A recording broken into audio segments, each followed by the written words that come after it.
duk duniyan nan ba yarinyar da nake so in ba ke ba. Kina jina ko? Ki yadda da ni. Namiji kenan.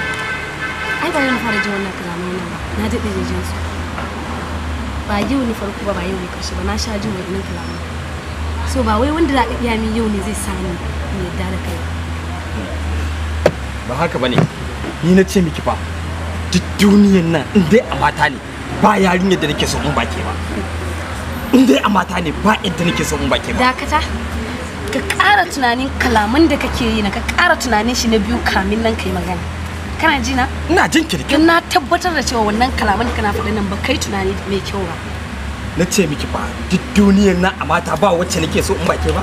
To tunanin me zan yi? Shi ne nace ba. Anya ka san abin da kake faɗa kuwa? Kwarai kuwa. Ka sani? Kwarai kuwa.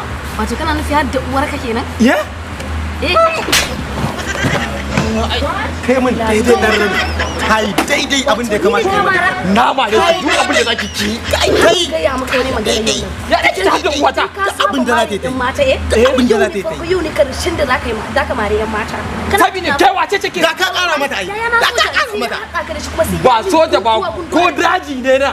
Daji ko daji ne na Zaria da ki faɗa ma. Na so a ce ka ƙara mata. Na so a ce ka ƙara mata. Ki faɗa ma duk magana zaki ƙara mata. Ki faɗa ina nan abin da za ta yi. Kar ta fasa. Kar ta fasa. Kar ta fasa. Na abin da za ta yi. Gara da yi maki haka. Kai kin san uwa gara da yi maki haka. Wai sama ko ya wanke Gara da yi maki haka. Bai wanke hannun ba kika zo kika zauna da shi. Gara da yi maki haka ba da laifi. To ba gaskiya ne na ga ba wani gaskiya ya zaki ce uwa wasa ce. To me yasa zai faɗa kai bai tunan ka yanzu dai mu bar wannan magana yan mata ya riga ya tafi. Yanzu to yan mata tun da ya riga ya tafi dan samun nan baki mana.